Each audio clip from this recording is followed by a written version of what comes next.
Riding around with the toughest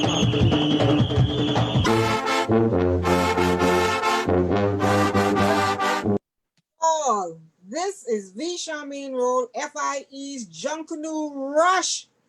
Feel it in your belly. Tonight we are here with the crew from the hut, along with my co-host, Mr. Kevin Paparazzi, and my producer, Miss Brighton Roll. Folks, we apologize for the late start tonight. We're having a bit of technical difficulties. And folks, I got plenty mouthpiece on tonight. I have to be the axe and put the Judge Judy act on and start muting mics as everybody start talking at the same time. Because we got plenty people on here tonight, got plenty to say. Papa, what's happening? all is well, you know, all is well. Good to be in the land of living. We have some Junkanoo news. We still have going that all of that everybody is going to be beating or playing in their own communities. I think it's going to start from Boxing Christmas Day straight into Boxing Day night all through the night. Now we still going to be on lockdown, so you have to be confined to your yard itself. If you're watching us, go ahead and share the video, post this conversation with the people from the hot properties of people. So we're going to ask everybody now to I don't think we have any deaths to we have any deaths this week, Papa? We only want operation, man. Thankfully not from this end. I don't have anything to report from this end. All right. Well, we're going to go ahead and let everybody introduce themselves. Again with Mr. Ron Don. Go ahead and introduce yourself. Hi, Ron Don, the King from the Valley Boys. Your mic is a bit low. You can't hear me? Yeah, go ahead. Oh. You must be just scared. Yeah, I scared before I could do the all tonight. Just like let him introduce himself, please. Hi, I'm Rondon McKenzie, proud member of the world famous Valley Boys. All right. Let's go next, Rasta. Free agent. Dennis Sanders, aka Rasta, like Rondon say, free agent. All right.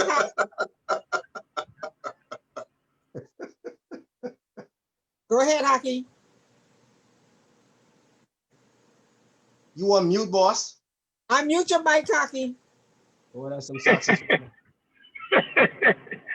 Hey, that's one Saxon, eh? They're used to music, so they don't know how to unmute and mute. Okay, go. Oh, listen, let's do it. All right. All right, Charmaine, you ready? Come, please. Okay. Good night, folks. Mr. Jamal Marlon Tanquist Sr., better known as Hockey, the General. Tell you. All right. Mr. Benji, go ahead. Good night, this Ben Moss. One family. One of the section head, so to the brass. Current city. All right. Then we have we can't even see him yet. Tommy, you gotta get this up. Good man. Introduce yourself. I'm my car driving. I'm trying to head home. Wait for the parade. Wait for the parade. I don't know. I'm my car driving, but I'm trying to head home. So try and pull on the side, make this quick then. No, I can talk because I got Bluetooth in my DVD player. Yeah. All right. But anyway, it's Thompson Tucson, aka Rocket, aka 2C. You join with the Boxers. Hey man, y'all know the rest. All right. So, folks, we have with us tonight the famous under Papa, that's what they call them. That's what they call them. The Hot Crew. Yeah, the Hut Crew, yeah. But the All right, tree so- got blown down in the storm a All couple right. years ago. Then go ahead and tell us what the crew is all about, and then we're gonna start talking some real jungle talk.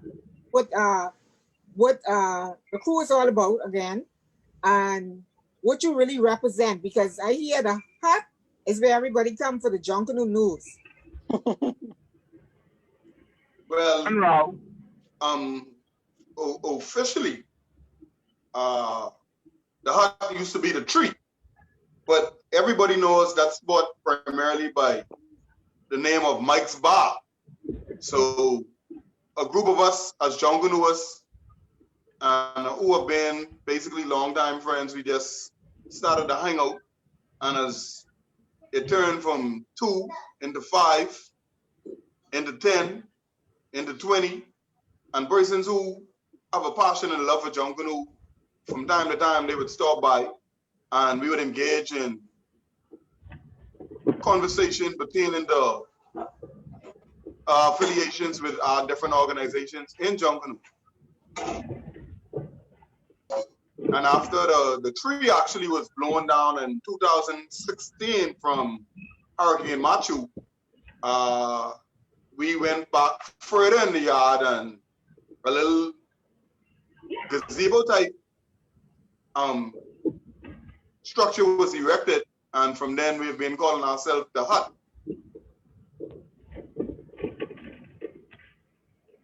Okay, now I know, like, when I want to put any information that's going on in the Junkanoo world, the talk is check the people at the Hut. Now, tell us how you guys feel now that we are not going to have any Junkanoo. Let's start with that conversation.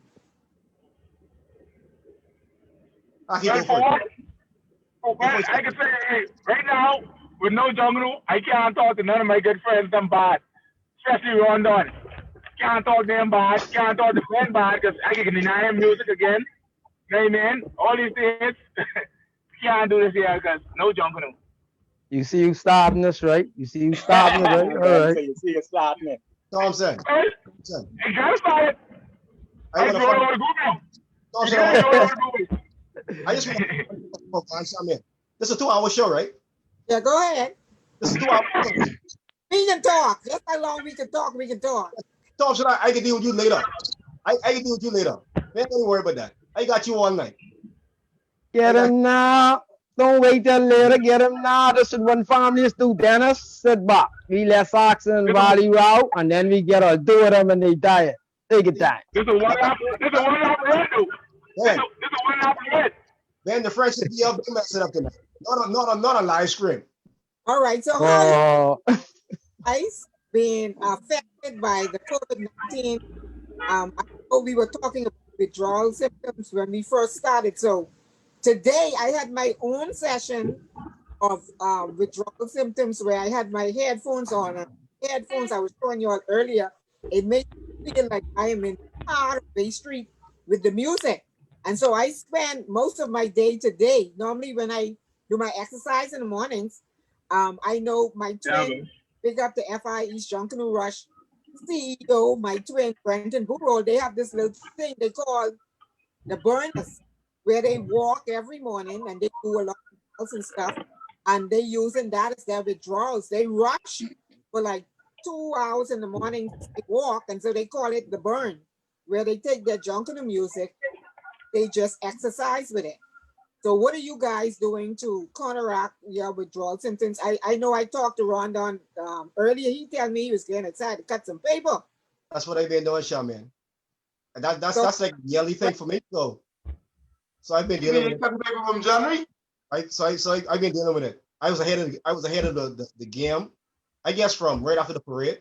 So basically, the only time I might feel it is like how the weather changing now. This is like Junkanoo type of weather for us.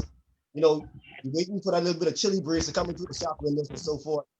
And you miss it that way. But as far as me missing it on a daily basis, not really because I cut paper really religiously every day. Okay, now that we're talking to you, Rondon, the Huh? talk is the question I was asked about who's the best paster. So let's get Yo. call some people who we know are pasters, not builders now, pasters, people who, because a lot of people just tend to talk about the builders, but let's talk about some of the pasters. That's the persons who are responsible for, first of all, let's give the definition of pasting. Papa, what's the definition of pasting?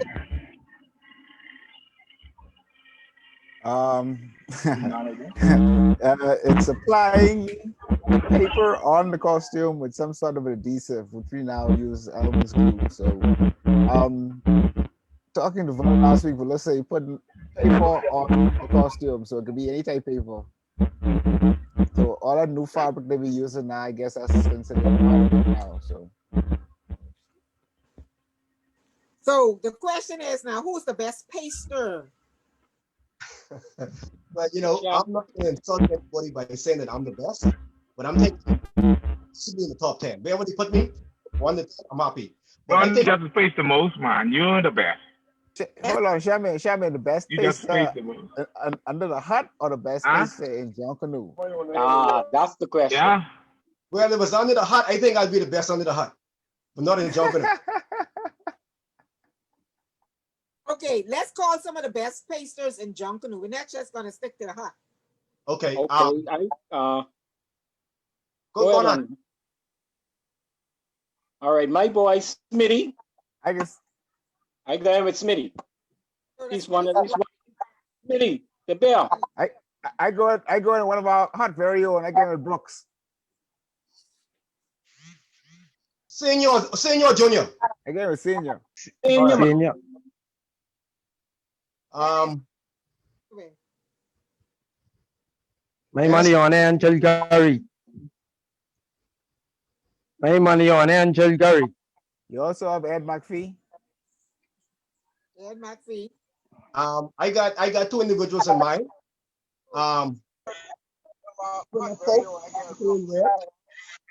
Brooks.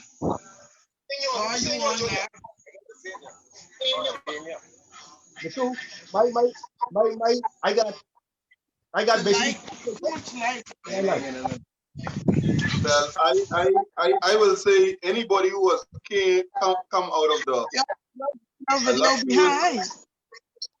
Golden Fire shot. Wait, if we go toilet, I'll go with Rondon. Because Rondon's just pays the most.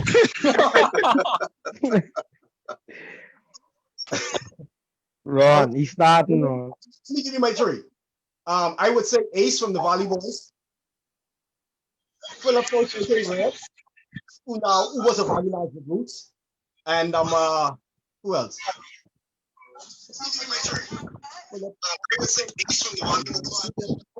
Where's Ace? Rondon, you ain't had you call your boy, you ain't call Robert Martin. Huh? Robert Martin.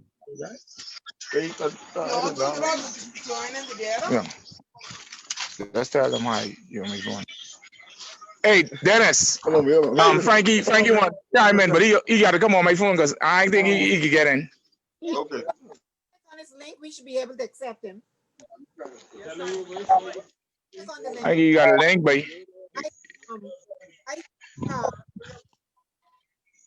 Some of the best pasters, at least from the work I've seen, one of them. I started Papa on Basti Lemon. I think he's from Valley Boys. Lemon, Bastian. Yeah. Very good. He is. I've watched his work, and he's very talented. His pasting is very neat in terms of fine lines and all of that. I just got a message and paste the saying Theodore Nebo Parker. You all know that's Nabu. That's Nabu. That's Nabu. That's Nabu. Nabu. Nabu. I said, well, Nabu can handle himself. Nabu, Jonathan Adley, that crew, they pretty good. did you guys hear who I From said Sammy Shack. would be my favorite paces in Junkanoo? You heard when I said it? No, go ahead. Y'all never have with the pine jacket. What the You know guy them.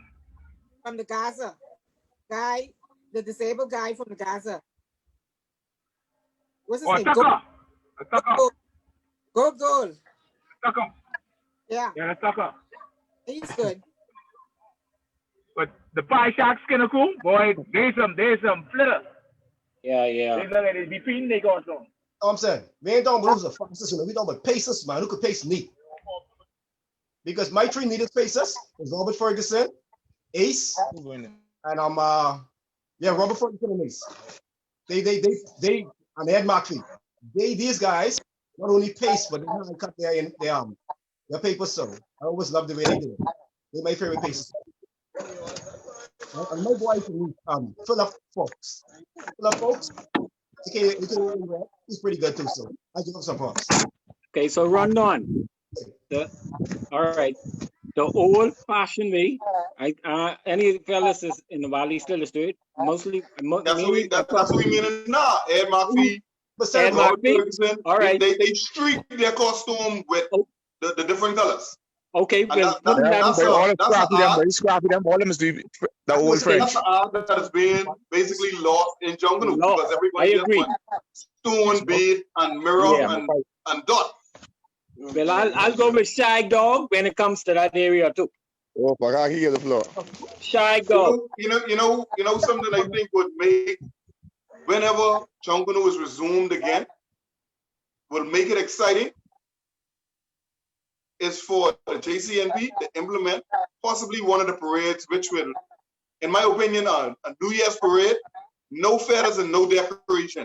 We'll see just who could pace in these groups and who could bring a costume to life in these groups.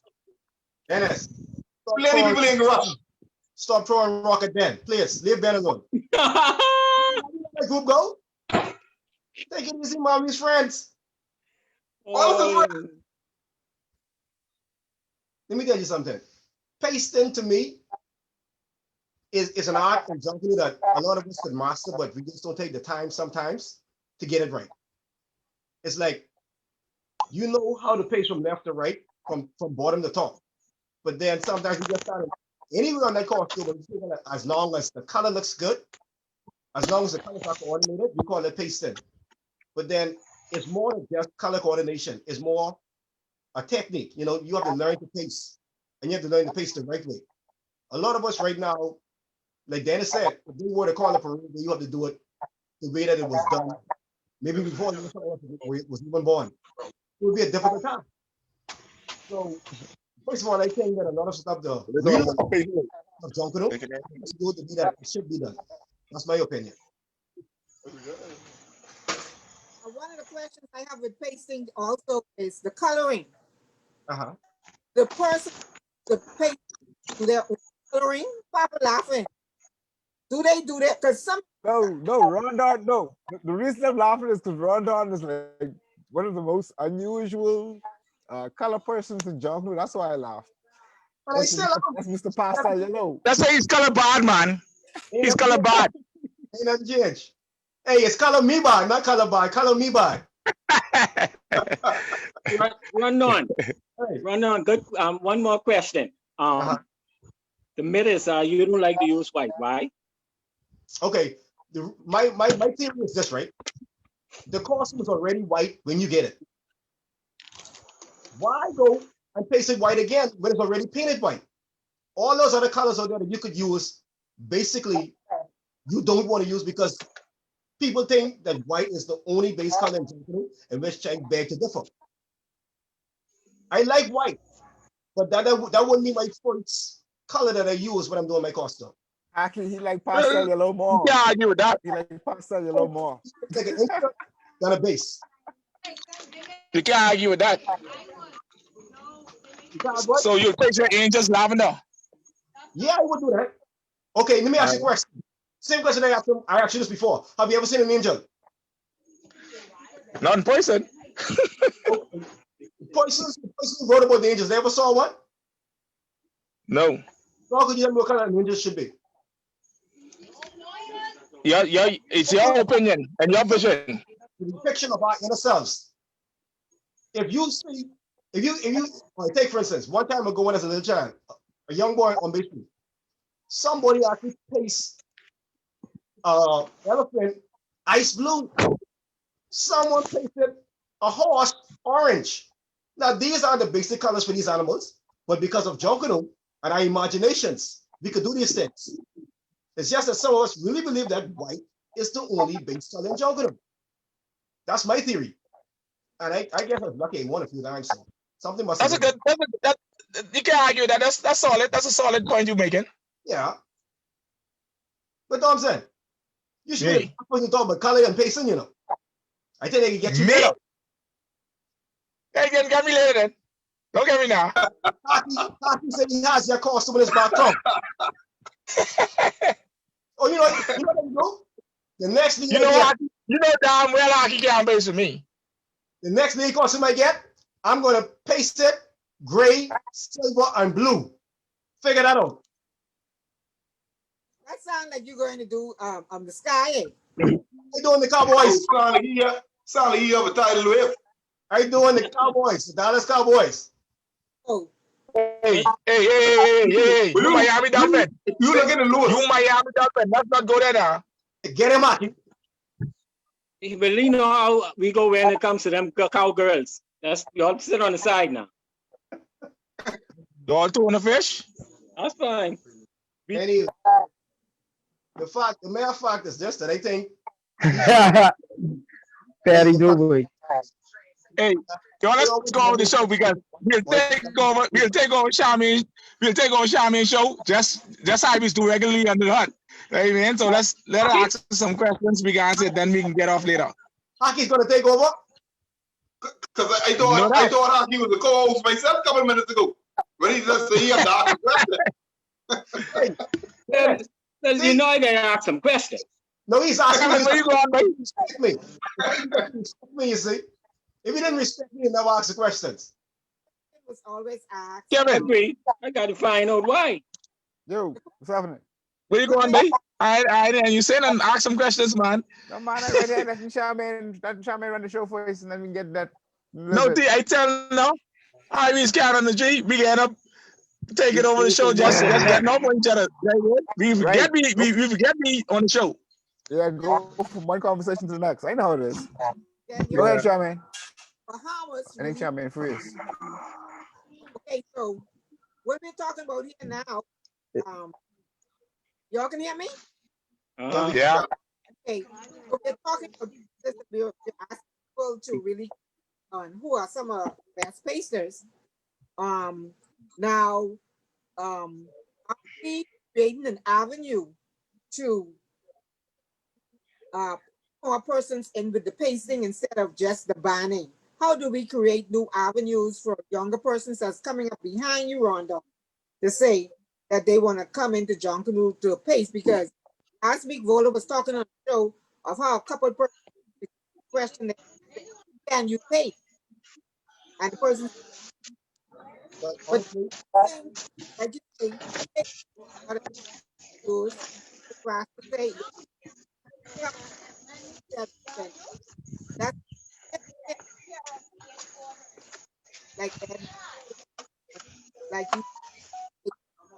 like my brother Royal Seymour, he is a detailed pacer. Pasting comes with finding lines. So he uses light too. No, but what it is? Another. No, I can check that right now. Charmaine, your voice is coming in and out. It's Okay. like I really Yes, breaking up. You can't hear. Sorry about But that. what I could say from what I hear, right? Like what she say, with new people coming in Junkanoo, right? And it ain't hard, when we was coming in Junkanoo, we never gone, take no pacing lessons or nothing. The fellas, when we get into the shop, they used to put us to the bottom of the costume and tell us go from there. And the more we pace the box and the bottoms, the better we get. Then we move into designs and patterns, you know what I mean? And like you said, the more you paste, the better you get. So I'm saying that's how I learned the paste in jungle. I used to paste the bottom of costumes. So I mean, so it's just a process you go through in jungle, from cleaning the shack to painting the costume, you know what I mean? The cutting wire, you know what I mean? The contacting for people, you know what I mean? But the same thing applies to pasting. They used to come there in the shack and just paste from the bottom, back of the costume. And like you say, the more you do it, the better you get. Thompson, that's how it used to be. The problem today is this generation we have today want instant costume. They just want to come to the shack and they expect their costume to be ready like carnival, complete. Correct. I just was on Jungle 242 on Saturday, and we had the same basic conversation pertaining the costume construction. And my thing is, and I always tell people, as much as there's a rivalry and most Jungle members dislike the Valley, and not only being in that organization and being around that organization, one thing I can say with that the Valley Boys is they're a disciplined group.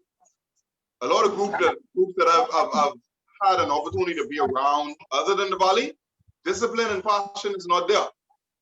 We have this, what we call millennials, and this microwave type of thinking. They want everything instant. They want everything now. They don't want to take the time to learn. They don't have the patience to learn. Like Paparazzi said, they just want to come to the shack and pick up a costume. Me, I didn't have the opportunity as much as you guys who started Jungle earlier in your childhood and then growing up. I just got in there basically over the last 13, 15 years. So I got a late start. But from being around some of my older siblings who actually were instrumental and a part of the Saxons, and watching them and seeing them, it's an art form. Pasting primarily is an art form, because now you could go inside a shop and you could buy Jungle basically, literally in a bag. You know, everybody, at one point in time, I remember you had to make your glitter sheets. Now you could go and you could get a whole yard of glitter sheets. Dennis, not cutting you off, but Smitty still is do that. Right, Rondon?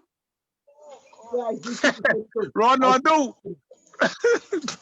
No, I just want to let him know. Some days Dennis ain't going away. Aki, there's still some people who stick to the craft. I put it to Yeah. you. But like I say, Jungle, yes, it's evolving. In some ways, I have a love, and I won't say hey, I will say dislike situation pertaining to when it comes to costuming. Because me personally, as a builder, I feel that we need to start moving in the direction to preserve the costume, whereas people call it waterproofing. Me, I all for it, because at the end of the day, like I say, you go and you spend hundreds of dollars on a costume getting the Bay Street.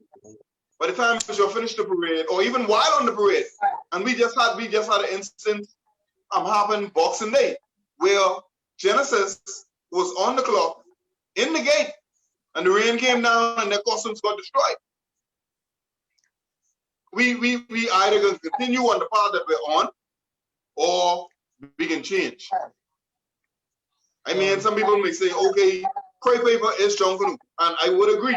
But at the same token, we gotta look at saving and preserving the craft, which is, like I say, a costume. Because me personally, I ain't gonna go for a person who wants to do Jungle and doesn't know how to paste or get to the Bay Street, and they're gonna contract the costume to somebody or pay someone. You pay somebody $250, $300 to paste a costume. Then you don't have the time to decorate it, so the person has to decorate it and properly feather.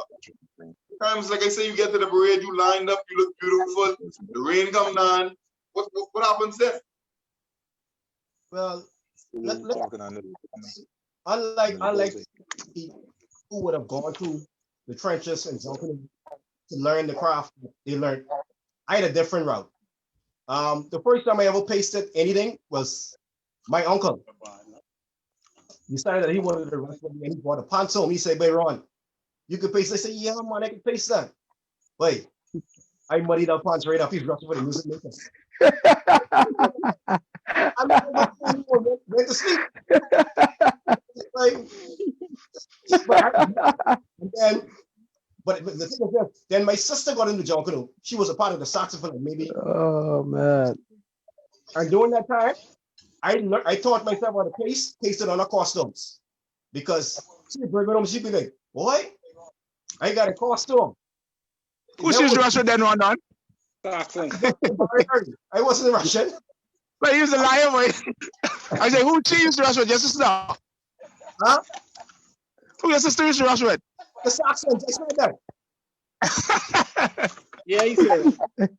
And she would bring home a costume every year, two costumes. And I had to learn the pace on the costumes. That's how I learned the pace. By pasting the costumes until about 2000 when I decided I needed to do my own thing. No, reason why I asked that, I try to say, I said to say this. That means you learn of the Saxons. Well, you could say that. Indirectly, you could say that. Yeah. That's what I would get at. I tell you, I all over you.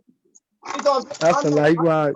Underneath the hut, we refuse to say the right things, sometimes because we want to win an argument. You could say that I technically learned the pace on a Saxon console. No, not in a bad way. You understand? Because that's my sister. Had it been anybody else, I'd have run you to the bone. No, this and so. But that's my sister. I learned the pace on a Saxon costumes. So, in terms, you was ever Valley boys then, even though you never used to rush. I was always a Valley. Okay, like I can't see I Dennis end up in the Valley when he grew up in the Saxon. So that's why hey, let's correct that. My siblings grew up in Mason tradition known as the Fort Hill. I grew up on Wolf Road, so I am a Valley boy. Dennis, let me get him. McCoy, they Saxons too, but right on Wolf Road, they are peoples too, right?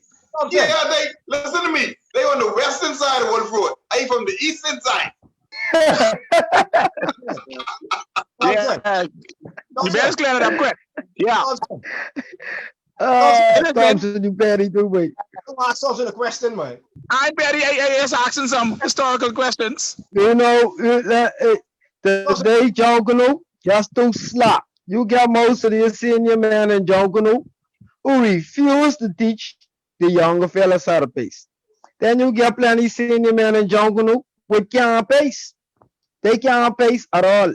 They still paying to contract their costumes, so the youth will never learn from what they're dealing with. A lot of small portion, though, Ben. That's only a small portion. Yeah, but that's still a big problem because that small portion adding up, bro. In the next 10 years from here, right now, most people waterproof in Jonquil. In the next 10 years from now, what you think gonna happen? Ben, I have a question for you. Yeah. Well, Jonquil evolving. What you said? It's the lease on Bay Street. Say what?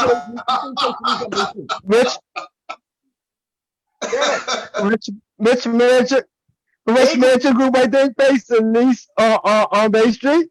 Yes. Listen to this now. Okay. Protocol Sons and the Makers. How about that? Yeah, how about that? Go with that. In J-Dog voice, go with that. That's the best answer. Listen to the question I said. You Perry, baby. That's the best answer. There you go. This question. You think pace the lease on Bay Street? I can't hear you breaking up. You're breaking up, Ron. You're breaking up. One family. That's your answer, boss. You're scared to talk. One family. I don't like your words. All right. We could say it. We could say it. One family. Yeah, we could say it. So what? Whole backline waterproof. So what? And you I thought about the whole backline. Nah, stop that right there. Nah. Only half. Your last word. It don't be Thompson, you don't talk. Because Boxing Day, New Year's Day you rush down in Saxon with one family front piece. Now why you ain't gonna face your front piece? That's impossible. I cannot wear one family costume in Saxon line when our team was two different names. That's impossible. I know you heard that lie from. So when that was you do it then? I get the picture right in my phone. When that was you do it then? You need to post up. You need to post up picture. When that was then? It was a late. Hold on. Don't say. I have a picture of my own New Year's costume. Don't say. I have a picture of my own New Year's costume. I want you to show me one family. Whatever part of that costume is one family. Don't say. I say when you do it. Don't say. Yeah. You listening? Don't say. I listen. You asked us a question a few minutes ago. How could he grow up in the Saxon? Yeah. Brothers? Get him on. Frankie don't even like him here. Hold on. Listen. I give you more fight. Get him. Hey. That's two little brothers. They're brothers. See Frankie right there on the side of me. Hey, Frankie right there on the side of me. Run on. Andy come out of base. Andy Frankie and Mike's at a beat drum. Andy said nothing in joking when he want to talk, but who teach you? I didn't have to teach them. Why didn't Frankie get beat drum? Because he did what I did. No, but be talking with pacing. Why you miss the pacing part? How come you miss the pacing part though? Talk to God. Talk to God, baby. Not you.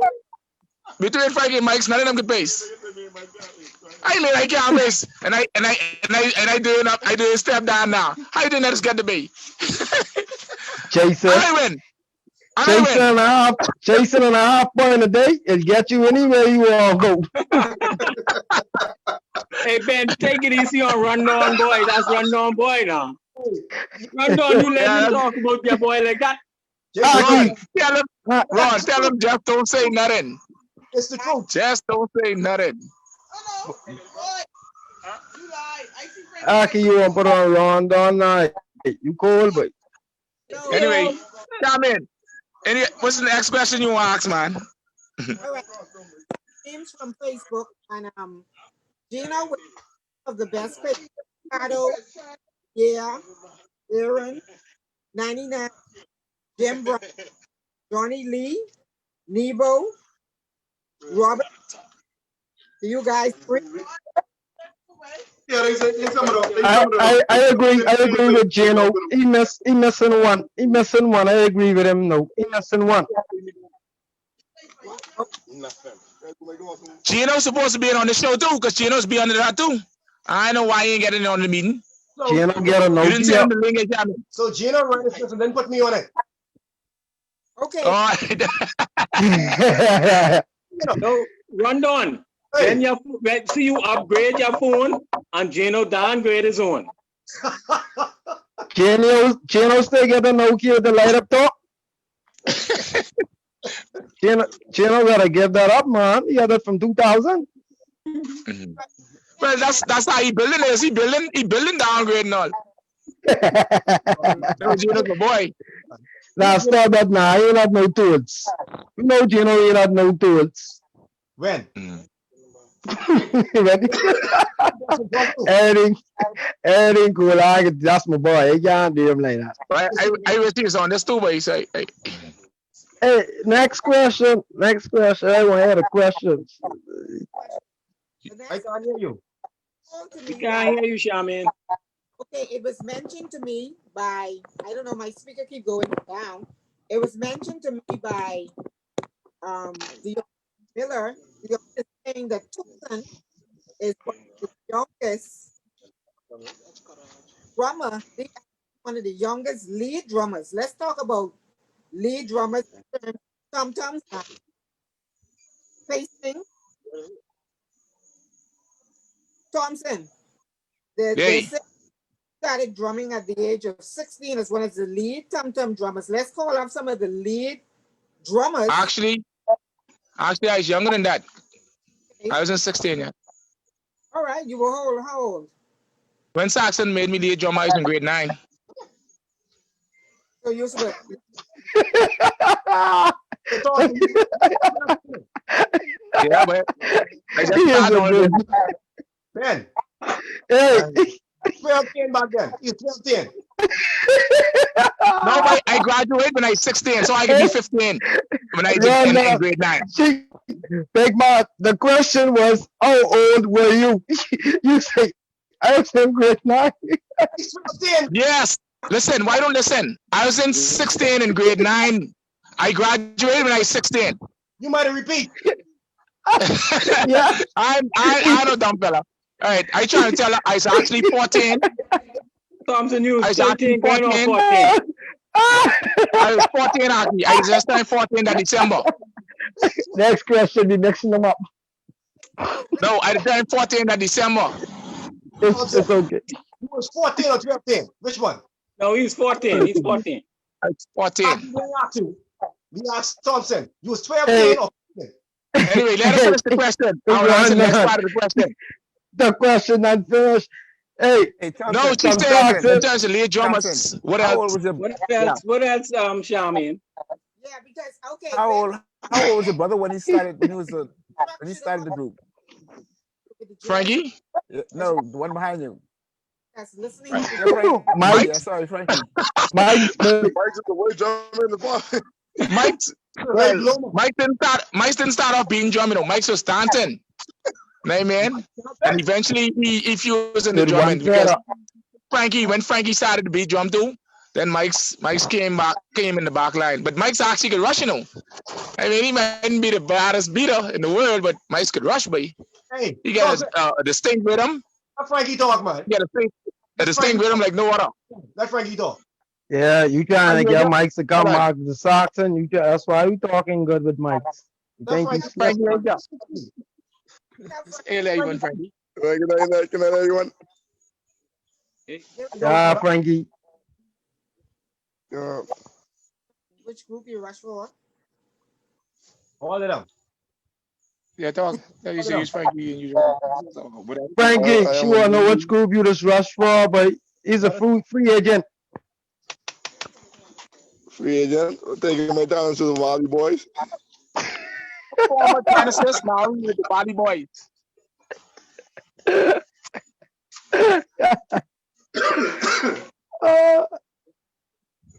Drumming. Yeah. But you don't go down the boulevard of the Valley yet, though. How you could be a Valley boy?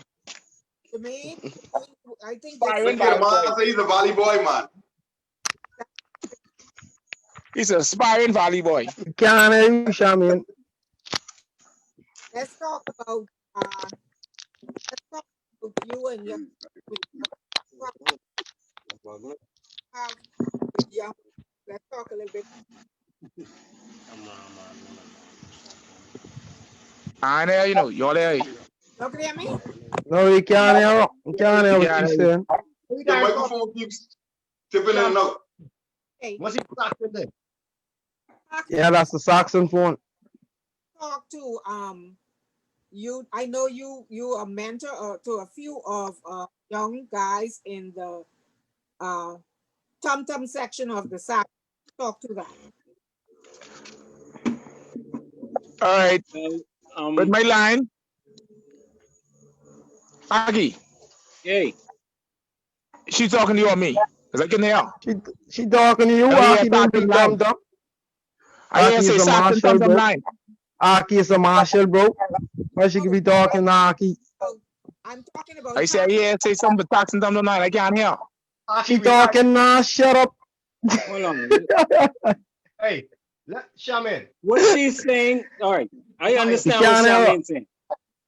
Hold on, Okay, Thompson, what she's saying, the mentorship. Remember in 2014, I think Yeah. after I finished with the judging system, I came back and the line had these young boys and they needed someone to guide them, mentor them, and make sure that they are doing the right things, getting the practice, The general. being disciplined. That's what she's talking about. Right. Right. So Well, the Saxons on the whole is a group, whereas we don't draft people like this big jungle draft where we get drummers from other groups and it's that. We is a group, we is recruit and we recruit young, the within young, us. Yep. and that But go in he ain't every none of section of our them young. group. That go in Which every one of section of our them group. young? With the thumb, Which hey, one of listen, them young?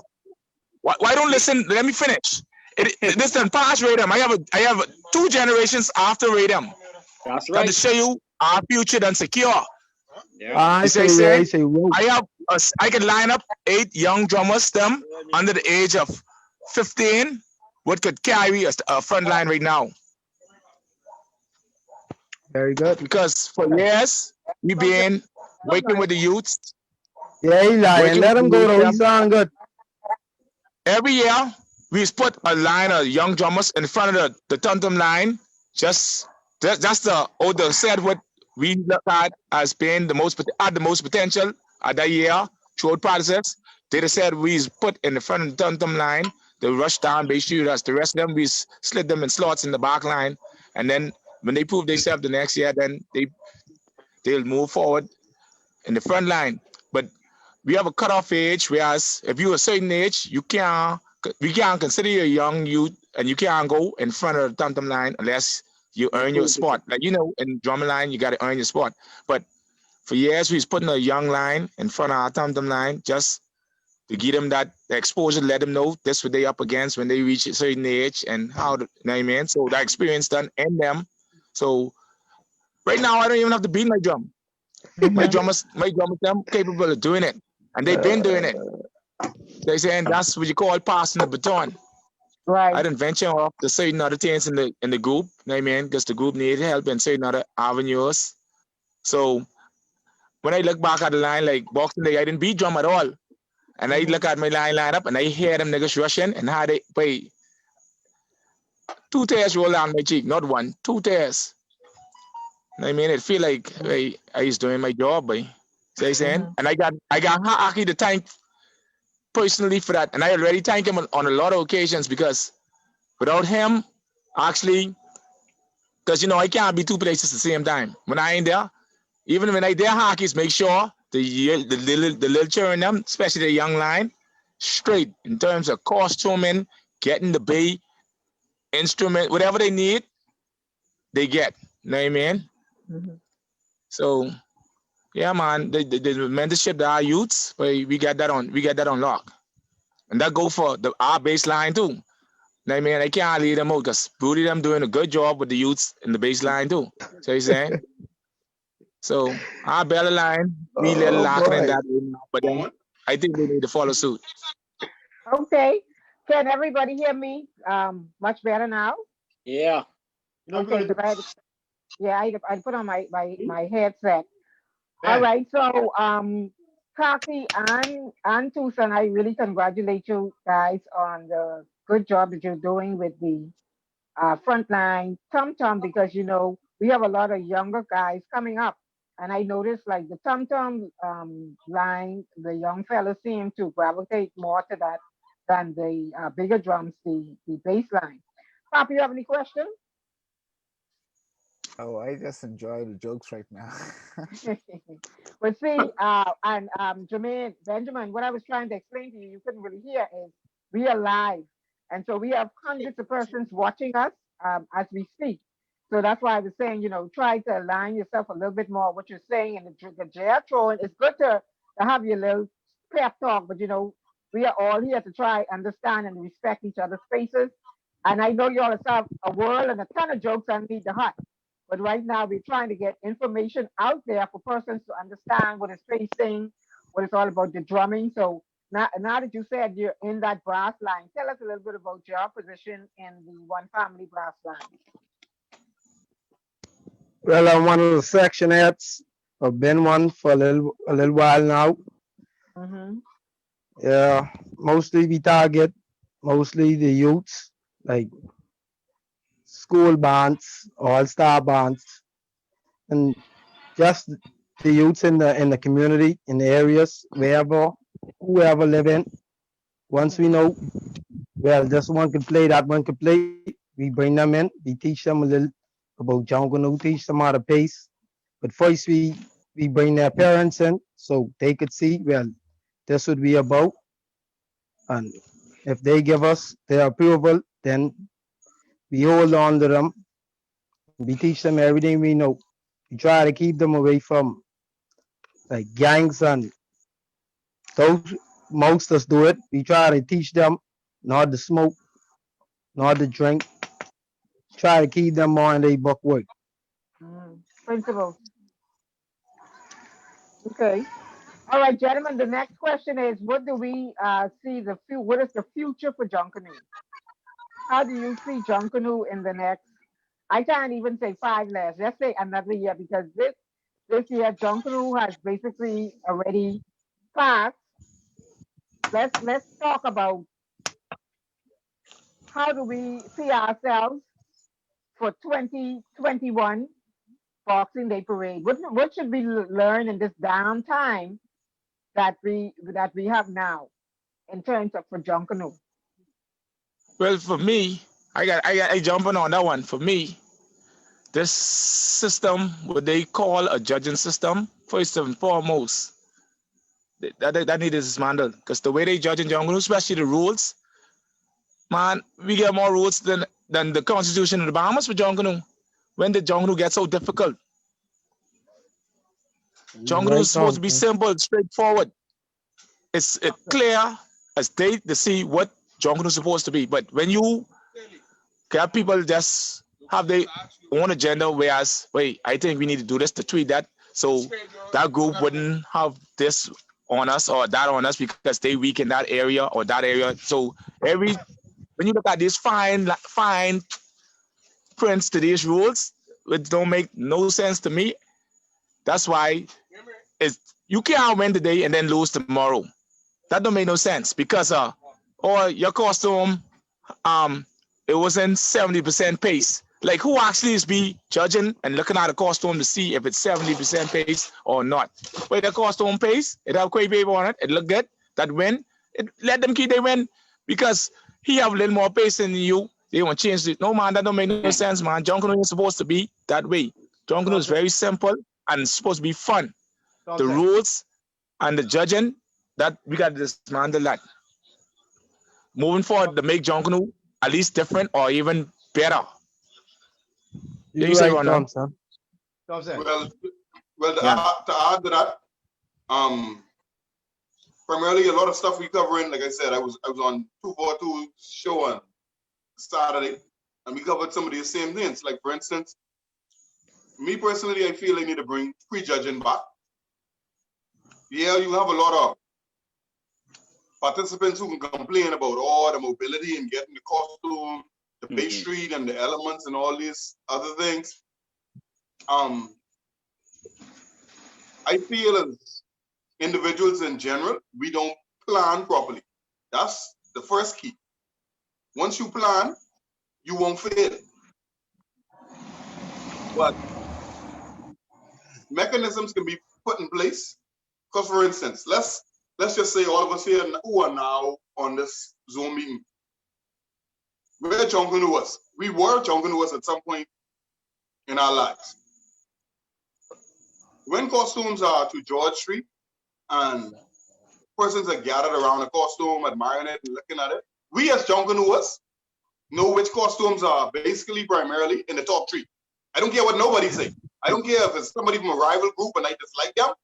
If the costume look good, Dennis can give you your props. But me, like I say, knowing that, hey, this person could be in the top 3 and they made the first, the second, and possibly the third lap, and then you go out to Awaki, and then when you hear the results, you trying to figure out what actually happened or transpired. I know along the route there, they give out penalty points and so forth, but for the last 10 parades, 5 years, a lot of these costumes which have been winning these prizes, no way. And to be honest with you, that's one of the main reasons why I stopped rushing and participating. Because if, like I say, Junkanoo is time, effort, energy, and money. And for you to try to put a product out on Bay Street for the participants, the fans to enjoy themselves and actually appreciate what Junkanoo artist is doing. Because we are all artists in our own form and our own right. Some are builders, some are drummers, some of you are brass members. We all have a distinct, unique talent. We're all different in our own way.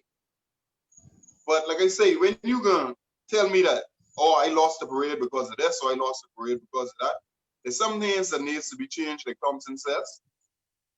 And because that to me is what right now is killing Junkanoo. See, that's what I say now, Dennis. The system, you get beat because of technicalities. What technicalities? Say, but then that's only a part of the problem. What I try to say, no. All right. Choreograph is an integral part of a Junkanoo group. That only is 5%. Now, you think that's okay? 5% choreograph? No. When you get certain categories in Junkanoo, what carrying some weight, what you even pertain to nothing, what it don't make no sense to me in Junkanoo. All right. Okay, so watch this. Why don't let's revisit the rules, right? Listen, hold on, Aki, before you finish. This is what I'm saying. To make up a Junkanoo group, you need a banner. Yeah. You need a choreograph section. Listen, I talking about a Junkanoo group. You need dancers. You need free dancers. You need a banner. You need a bass. You need a back line. You know what I mean? Certain criteria you need to be eligible to be a group. If you don't have a choreograph section, you ain't no group, right? But then choreograph section is a section which carry 5%. That's only 5 points, though. You know what I mean? I don't think that's us okay when them good. Like they just take the back line, but you can't go down Bay Street without the back line. When I say back line, I include brass and everything. Music section, then a music section. Okay. Thompson, right? Watch this. Music is the most.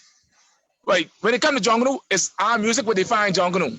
I don't care what they talk about the costume and it, but Junkanoo music is what Junkanoo is. You don't hear this type of music nowhere else in the world. You might see similar costuming, but the music itself, nowhere in the world. But then music only carrying so much points. Choreograph carrying so much points. You know what I mean? The costume carrying so much points. But you get some sections in Junkanoo, what don't make no sense, carrying all kind of points. That's how I say the judging system and the way they do this thing need to change, but. Okay, but Thompson, watch this. Who makes the rules?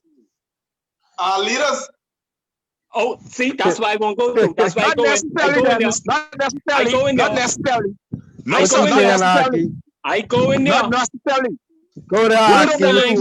On these the representatives for the groups make the decisions on. Yeah, not necessarily the leaders. Thank you, Kevin. Because one don't make the rules. No. When Dennis say leaders, okay, each group have representatives go to the meeting. People who we send to represent us. All right. So you can't excuse them. Representatives. Yeah, but no, but they hold on, Thompson. They represent your group. So in words, and I looking at them as the leader. Thank you. So go back to what I'm saying. You could talk. All right. What's this? I can use an example, right? And don't take it as no real that. Right. A group like Saxon, we strong in girls, right? We could push for choreograph to have more points. Okay. And then hope for music, family get the best music. We could put music down the less percentage. You know what I mean? And put choreograph up just so we could have a better advantage of winning the parade. These type of things, what I saying, ain't making no sense in Junkanoo. Saying, whereas the system itself need to be changed, man. Because I get good music, I go to put music as 50%. I get good crossover, I go to crossover 50%. Thompson, what you saying is basically the groups are manipulating the JCNP for their own personal gain. Yes. Basically saying. Yes, sir. That's what I'm saying. Okay. That's what they say. That's what they do. So basically the structure of the JCNP has to change, not only the mindset and everything else, we have to change the structure. Because I mean if well, we gotta start from somewhere, Kevin. We got to change them because they're killing Junkanoo. If 2 or 3 we got to start from somewhere because and moving forward, to manipulate Junkanoo, I can see why the parades are not performing like how they should. Let me ask you all this quick question. I hate to segue away from that. we all know the amount of money that individuals spend on Junkanoo. How do you feel about actually getting something back in return as opposed to some way? Why isn't Junkanoo more viable? Why can't we make money off this? That's why Thompson, why you can't do this for a living? That's what I'm trying to ask then. Oh, I was getting to that, Kevin. When she asked the question about Junkanoo in the future, I saying I looking to be getting paid when Junkanoo start again. And I mean that to the most way. For me to Yeah, land, but you gotta give me something. That's money. Yeah, Money's but supposed to be people there. That's being supposed to paid. be structured Junkanoo way. Some Just tie it people off. being paid. That's why Killing the Loving Junkanoo, most members, original members who doing it from their heart for the love of it, ain't being paid. And you bringing in other members from different places and paying them all kind of money to do the things your members in your group could do. You killing your own group, bro. You don't know why? Before you get the Killing Junkanoo, you killing your own members. I don't know what Yeah, group that happening in. I don't know what group that happening, but I can't ask That you happening in all groups. Okay, I will say No, this. sir, and Saxon don't pay nobody. You have a point. Saxon don't pay nobody. Saxons don't do that. Saxons don't Saxon do don't that pay now. You have a nobody. point, and No, boss. you have a point, and you're right. Y'all can tell me anything. This is my thing. It goes back again to, like I say, discipline in your group. You have persons. Okay, for instance, when I became a Valley Boy. I was always a Valley Boy, but I became officially a Valley Boy in 2007. When I was invited into the Claridge Road Valley of the King shop, I met Peter Goldthornquist there, Jason Batsmanis, and Marco Mullins. They were the key and primary builders in the shop. I was fortunate enough to be under their tutelage and watch and observe these guys. As the years progress, I watch Edward Rat, Tony Bean Boy. I was fortunate enough to be around Stephen Eggy Bum. I saw Mr. Cooper, God rest his soul, before he passed. I was fortunate enough to be in some places and some shacks that he was in. I decided to get into building because of these guys, as well as picking up the craft, taking bits and pieces from them and implementing it into my own style. Right now, like, I was asked the question, why don't builders pass on their knowledge or they don't teach? It isn't that we don't want to teach or give somebody an opportunity to be a builder. Because to be honest with you, this is building is a blessing and a curse. A lot of younger guys would say that, and they have come to me in the past and say that, Dennis, I want to learn how to build. I want to know how to do this. I want to know how to do that. It would have been feasible a few years ago, before all of this technological media age, WhatsApp, Facebook, Twitter, TikTok, all of this stuff. When persons come in the shop, they focus like a Thompson, Rondon. Rondon, I know when Rondon possibly gets up in the morning, he didn't have his agenda as to what he got to do to his costume and the time frame that he has to have it done or finish in. A younger person might do that, but at the end of the day, that phone ring, they get in the phone. They ain't paying attention to that costume no more. That ain't important to them no more. The importance is in that phone, especially if that's one gal they just start talking to. That's important. They ain't worrying about that costume. You know that. You know more like Ben brought up, yes. Some people still love and some people still have a passion for Junkanoo. But when I got started in it, and even before that, the love and the passion that I had, somewhat to some degree, has died. And also it has died because you have members within your own organization that rather they try to uplift you or to say, well, hey, if you're going in the wrong direction, they try to pull you back and steer you right. They leave you and they'll be like, man, leave him, let him do your own thing. No, You're go right, back. Dennis. Back. You're right, Dennis. Yeah. You're right, Dennis. You deter a young person's ability to perform and achieve. And you know what's gonna happen? They either gonna drift off with somebody from another group. And I've seen this happen. Most groups don't need certain members in their group, you know, but just to keep you from the competitive level and see everything now as a competition. It ain't about the love. It's all about, at all odds, winning now. Mm-hmm. But Me personally, I felt over the years, one family, just as well as Roots, should have won more parades than they have now. Sometimes we know we have, well, Roots is line up wrong, or for whatever reasons, Roots would already didn't have the parade wrapped up, and something they do to lose. I don't know if it's something they drink or eat, or I don't know. What one farm is do to lose? Dennis, Well, the theory is Same thing y'all doing there. they leave the music and they practice like. I don't know. But that's the talk. Everybody have their talk. The Valley can't win for one. to the original question. But hey, like I say, then you have a point. I want to go back to the original question. It's going to continue. Let him finish. Let him finish. It's going to continue going down the path where other persons are going to be contracted to come in groups and to work, because for the last 2 years I've done work in 2018 for Genesis, and in 2019 I did work for one family. Most groups have this thing that, they're not paying anyone. Carnival is coming to this country and people have capitalized and made money on Carnival. So you have some builders who sit back and be like, man, listen, if a Carnival band is coming to me to, be instrumental in building costumes or designing costumes for them and I'm making a couple of dollars, I think I need to be paying Junkanoo. It's the same with me as a contractor. Like I say, I'm a Valley boy. I love the Valley. But if one family comes to me and say, hey, Dennis, we want you to build some costumes, and the Valley boy has the Valley boys have the attitude to say, well, hey, we can't pay you or we ain't paying you, and somebody else over there won't give me $10,000, any logical thinking, right person, they can't go take the money. And that's what's been happening.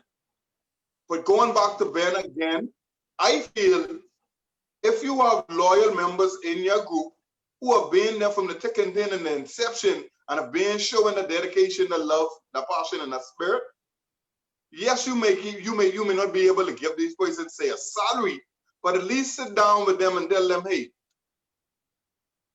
we're going to present you with a stipend. People only want to be valued and respected in certain ways, you know. Sometimes, yes, monetary. Sometimes, yeah. Yes, I'm not cutting you off, right? That sounds a little contradictory right there. That's a problem right there. But you can't pay. You can't pay. No. Listen. Why I say that? All right. Go ahead. I can say this. All right. Let's say I used to build in Saxon, right? They don't have to pay me or do nothing, right? But then, let's say I can't build a house, but you, as a contracted builder, could build a house, and the group hire you to build a house. What I can't build, being a Saxon, right? I shouldn't have no problem with that because I can't build a house, but you could, and I could understand why they're paying you. You know what I'm saying? But at the end of the day, pay me for what I could build. You see what I'm saying? And that's what you're trying to say. That's what he's saying. That's what he's saying now. But then what you saying is some groups paying people who ain't loyal to their group and they wouldn't pay their loyal members.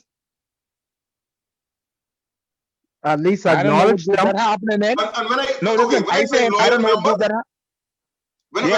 know if that happening then. I mean, people who putting in the weight, Thompson. Not a person who just coming to the shop today to cut out and help wire up something. I don't know if, like even with this situation now with this COVID, let's just say, a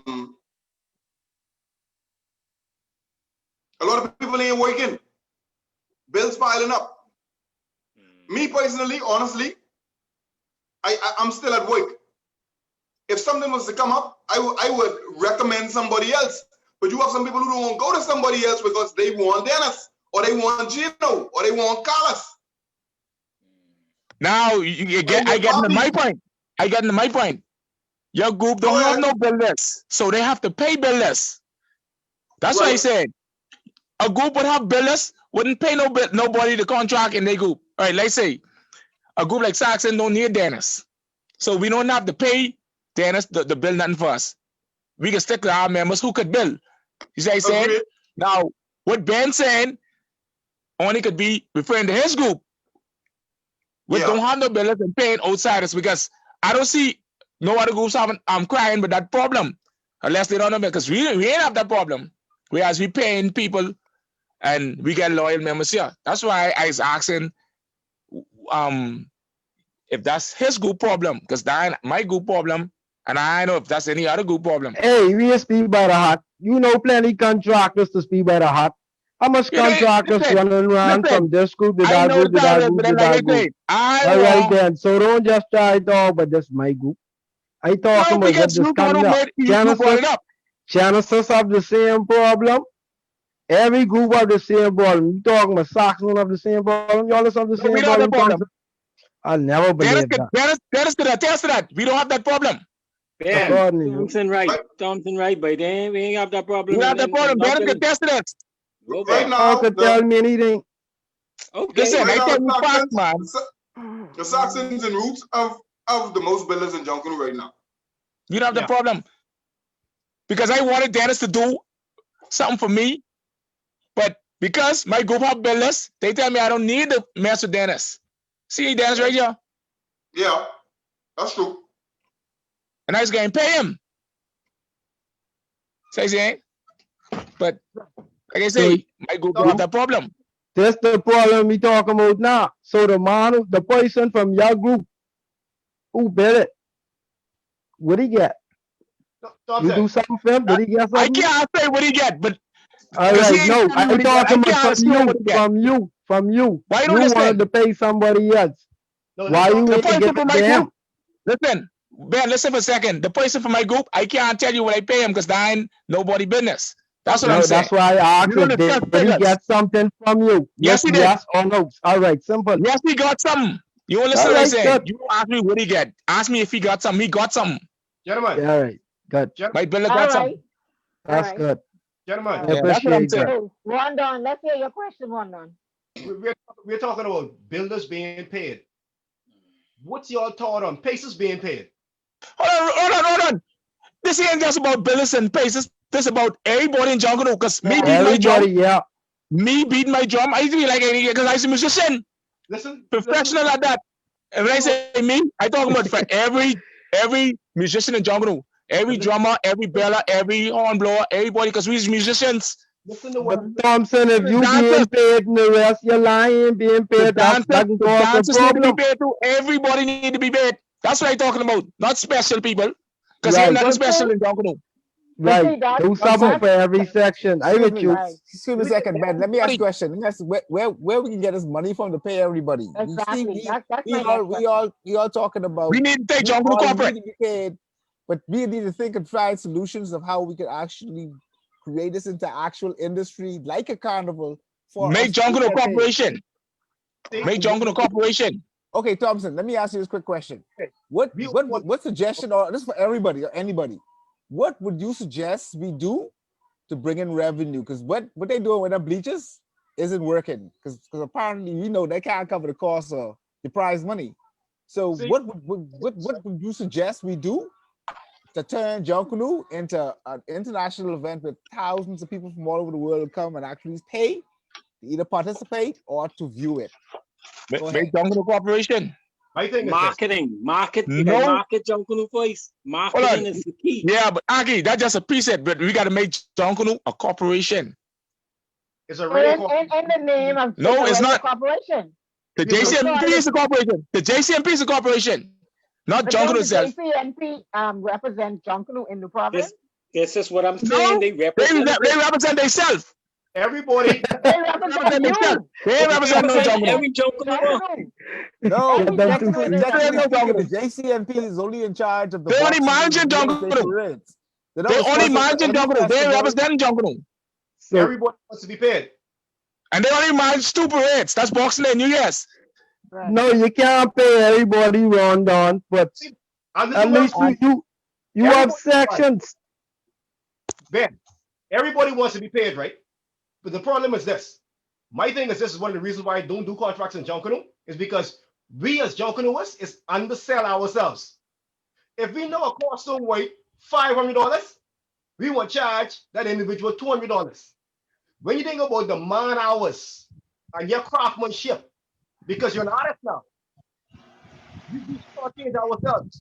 If the group comes in, yeah, I want you to do 10 choreographed costumes for me, big man, each one of them is $500 a piece. You can't pay me that, I wouldn't take that job.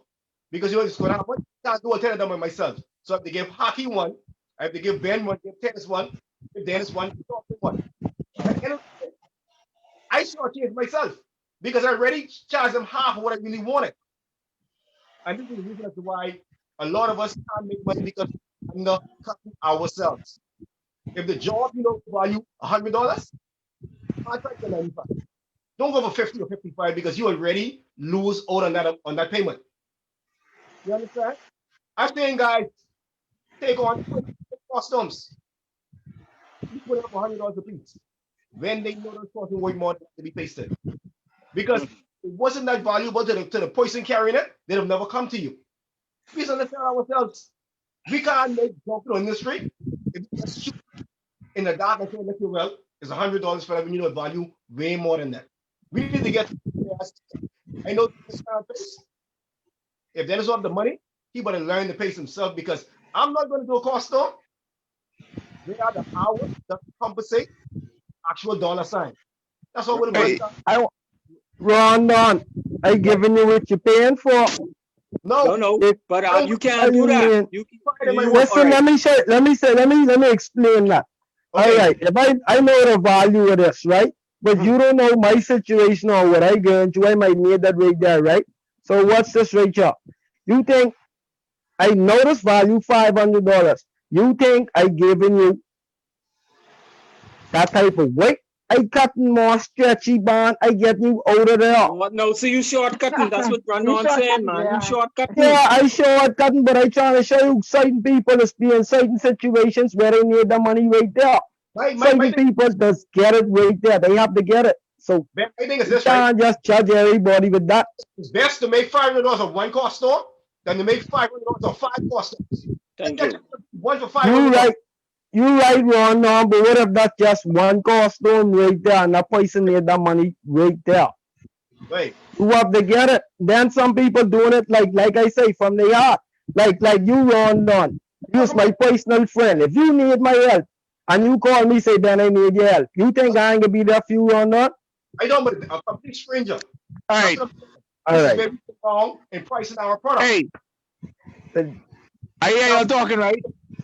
But I know Kevin them will ask us some questions, right? But let me ask one question. When we gonna insure ourselves as Junkanooists? And see, that come under the JCNP. See? Yeah. They've been trying to do that. Hello. Yeah. Yeah? Hello. What type of insurance that is? I'm saying. Remember now. Yeah, that's them too. See. CNP, our group should do it for us.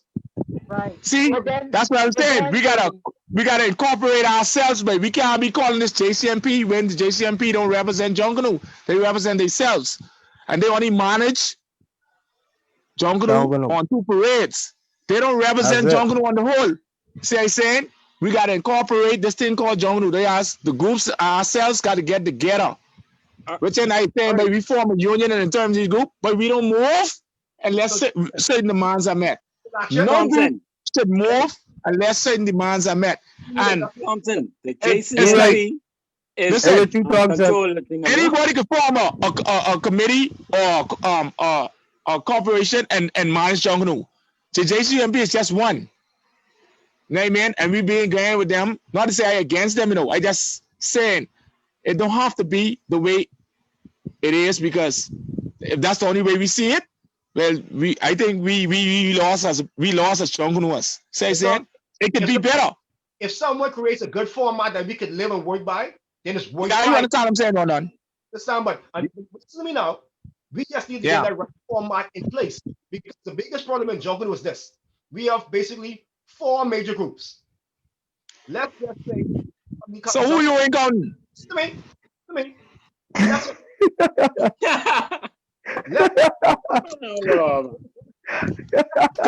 in A category we got but 7.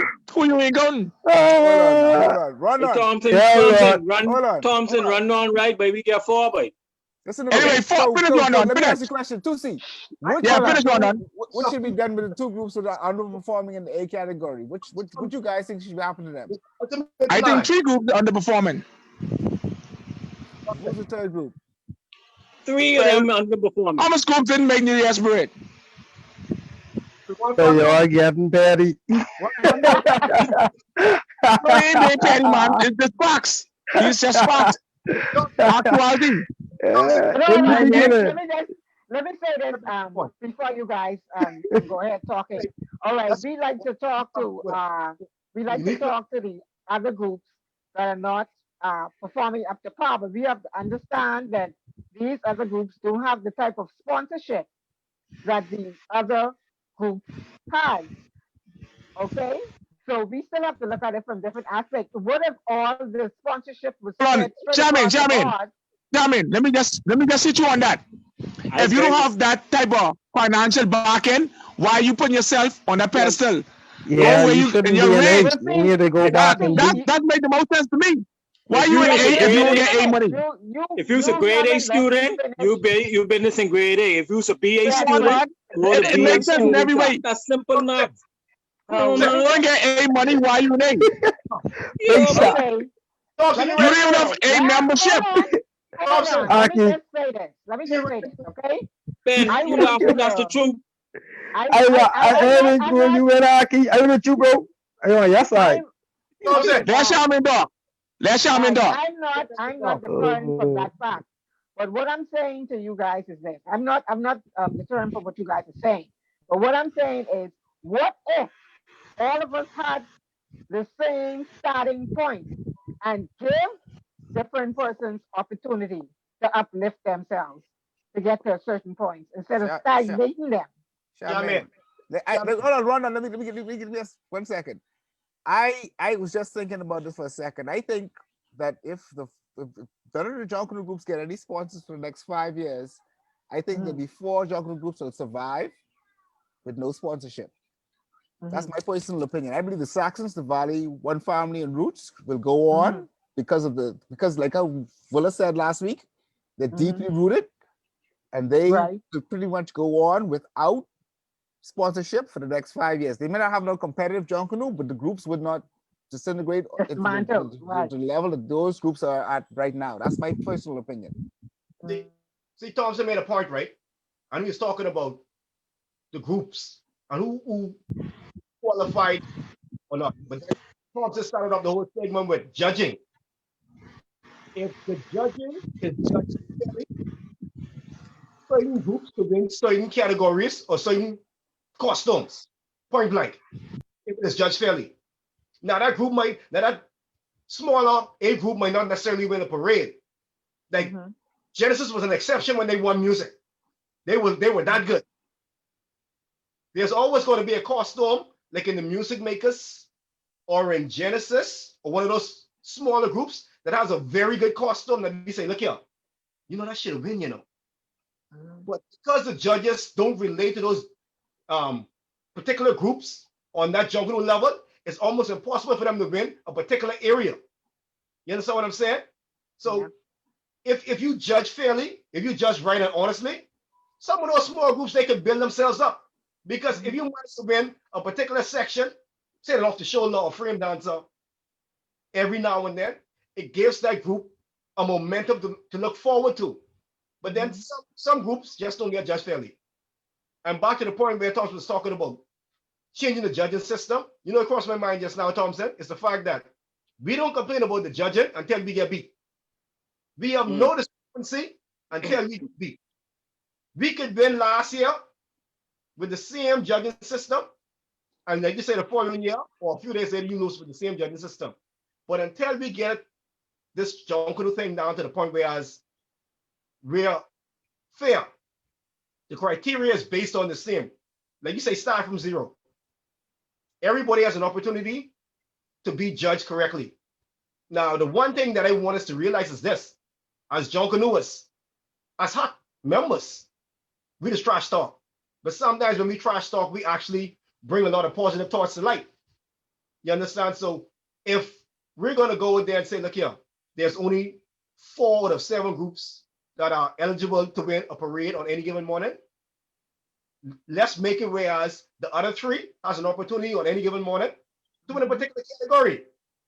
Even though they might not be strong enough to win a parade, but they say, look here, man. I mean, take for instance our boy Gino. Gino been doing some good lead costumes lately. And I feel like as if Gino was in the adequate group doing those brand of costumes, he would have fared better. Sometimes it all depends on the situation that you're in, the group that you're a part of. It determines which category you excel in. That's my point. Yes, success. Good point taken. Good point. You have a good point. That's a good point, Rondon. Very good Right. point. And see, Because- that's what I was talking about when I said, when I was talking about all of us starting from the same starting line.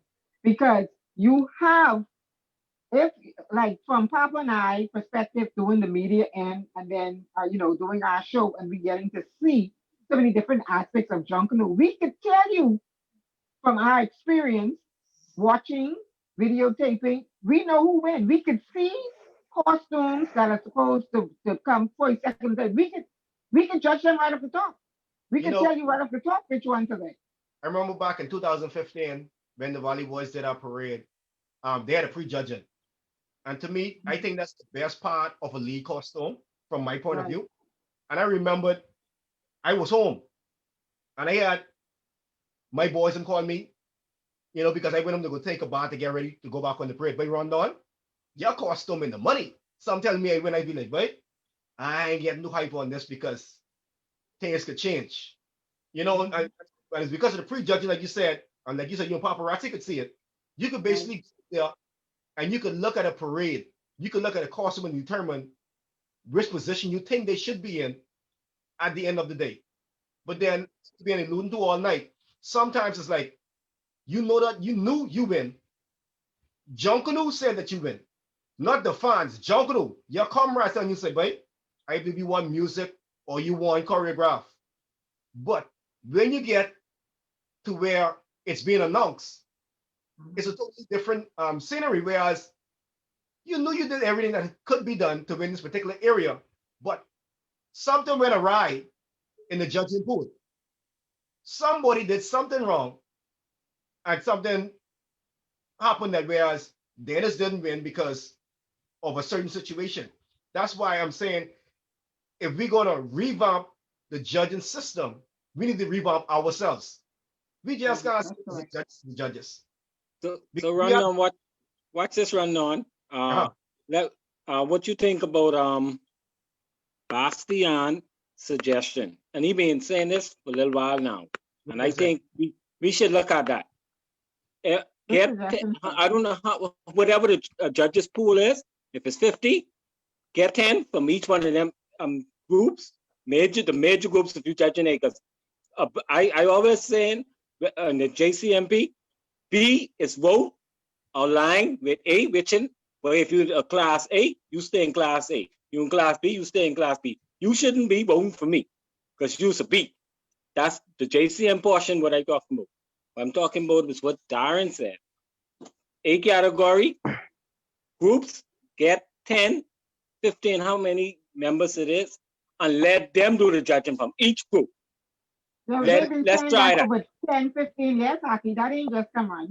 They've been saying that from before when I was in there when I was We in just need to And try they don't it. wanna We just need do it. try Let's try They it. don't They wanna never do try it. it. Yes, Try it. yes. They don't want to do it. We've Well, been that's- saying that for good 10, that's 15 all. years now. That's all we're simply saying. And then you don't And- judge and- your and- group. You don't And, judge and your group. numerous persons, and like I've said before, Junkanooers know Junkanoo. Simple. if and I've been hearing that, oh, I don't think it can work. How you know if it can work if you don't try it? We have, like you say, we have 7 category A groups. Take 10 persons out of the pool. Persons that you feel could be unbiased. Once the Saxons is coming down, no one from the Saxons supposed to judge the Saxon. When the Valley come down, no one from the Valley judging the Valley. My point exactly. That's it. I think that might cause a problem. Not because Mike? see, it has to be an odd number. It can't be 6. Okay. That means 2 persons have to be out of the pool because it has to be an odd number to offset the scoring system. Okay. Okay, well, 5. That's what I'm saying. It has to be an odd number. Shaman. 7. Let's say 7. Nobody's saying when you break the Saxons can't judge the Saxons. No. No. So I'm saying, so it has to be where it is. It's an odd number. It just can't be 6 individuals judging the Saxons. It has to be you have that 5th person to restructure the scoring. Right. You understand what I'm saying? If it's even, then there could still be some skullduggery in there somehow. I'm just saying, if it does happen, and it's a possibility that can happen, Ron. But all we're saying as junglers and participants who actually participate in the parade, try it. That's it. Just try We it. can't. We don't know if we can fail if we don't try. this is an idea that's been knocking around for some years too. Whereas we let our behemoth for professional artists, where there's music, dance, painting, let them judge a certain criteria of the parade. We did that before too. We did that before. They already. did that before. They Yeah, did that one That's before. already been done. You know what I That's mean? already And been done. that probably work again. You know what I mean? Let's reintroduce it. You know, because the thing is I this, don't right? know if that was effective. I don't know No. if that was effective. That Uh-uh. wasn't effective. See, Rondon, let me give my little experience from judging side parades and Jungle Summer Festival. Uh-huh. It's very difficult to get somebody to sit down for 6, 7, 8 hours to watch Jungle go past us over and over and over again, unless those individuals are really into that. You Okay. understand what I'm saying? If they're not into that, it's going to be very difficult for them to actually stick. Their attention span is not going to be there for the entire parade. And I just tell you from experience, because judging the parade, you think Russian is hard? Judging the parade is 10 times as difficult as actually participating, because you have to be on top of everything. You have to know who's a free dancer, who's what category they're dancing in. There's so many different variables in judging the parade. It's fatiguing mentally. Yeah. It's mentally. And a lot of people don't realize that. And see, Hockey could really attest to that too, because Oh, he yeah. trained under this me. And in Yep, some of the yep. criteria that I told them from different aspects, when you first see a costume in your first time judging, you only see black and white. You don't see colors. And so that's where we implemented the systems where we then run simulations. Or we did Joe Billy, where we got them used to the sounds. Or we did outside festivals where we got them their minds trained. Or we took them on a run of Bay Street to see how things function. So, you know, it's so much different criteria to train your mind. Number one, in the judging system back in the day, when you have to come from your job there, okay, spending time with your family, leading up there 3-4 months, then got to come on Bay Street for like 12 to 14 hours sometimes with fatigue setting in. So I always say too, even if you do say schedules, when you have one set of judges come on one time, and next set come on another time. So therein as you have different schedules. You can't have the same set of people for the entire night. You could have one set judge from say race at 12. Some judge from 12 to 4. The next set judge from 4 to 12. If you do it like that, because then you have fresh minds to judge different times. Okay. You understand that? Okay. Point well taken. Okay, I've heard stories, and I mostly believe that they're true. Okay, you got 7 major groups, right? How many of those major groups actually send a member of their group in to actually tutor the judges or teach them about Junkanoo? Yeah, all groups have a representative that comes in to teach some stage of that. Now, I want to put this out there again. I've been asking for anybody. I have some beta DVD tapes that when I was in the system that was taped from this guy from ZNS, he's now passed. And I'm looking for somebody to translate them to a SD card or a jump drive for me. Because on those particular tapes, I had the person recording all of those sessions. So if we got accumulate a bunch of different tapes, we could then make that out into you know, something to be taught to these persons by way of writing, by way of video taping, instead of we going through the same thing every year. Oh, this one group tell you how to do it this way, the next group. So if we compile all these things together and make one manual, and then we should probably have a better outlook of the whole run of the parade in terms of teaching people how to judge it. That's Hey, because it's Rondon, not to cut you off. Rondon, one thing about the JCNP you have to realize too about group representatives is if your group representative isn't an aggressive or an assertive person, chances are that they will get overrun in a JCNP meeting. And secondly, the problem I always had with the JCNP, and I'm not a member, but I've been to several meetings, is that it's also up to your representative to come back to the group and give them proper and relative information that is going on in the meetings. Okay. And if they don't do that, in a lot of times your group will be left in the dark when it comes to decisions and goings on inside the JCNP. That's just the way it is, because the information, the trickle down effect or the distribution of the information that comes out of those meetings are terrible. I just let you know it's terrible. When I remember a friend of mine did the lay costume for the judges at one point some years ago, and when they went in there, I mean, they did costuming it. Yeah, when they did costuming, it had to be costuming. Yeah. When they did it right, they said that they went in there and they instructed them on how to do costuming. Not necessarily a lay costume, but a costuming on how to pace now the Valley Boy way. Listen to me now. Following week, another member from another group went in there and taught the same class. They taught them how to do John Canoe pasting from that group point of view. This is what I'm saying. And you alluded to it. Whereas there's so many different interpretation of how to get it done. There's not a set guideline. Because the Valley Boy way of doing things is completely different from all the other groups. But every group has a different way of doing things. It's just not the Valley Boy. It's the Saxons, Genesis. That's what I'm saying. Everybody have different ways of doing things. Like you say, if we could get one proper guideline, whereas this is one manual. If we want it done and taught to the judges, it would be easier. Because take for instance, if I were to go in there, I like the hand cut. I'm only going to talk about hand cut primarily because that's my thing. That is my, like the bond. That is my going there and say, look here, bonding is the way. Hockey want a craft. That's his way. So we need to try now to implement it, whereas you could use all of these different techniques to pace your costume, but it has to be set on a guideline. It can't be done only because this is the way my group do it. It has to be done because this is the way John Canoe wants it to be done. So we have to set a guideline and some rules and regulations in place.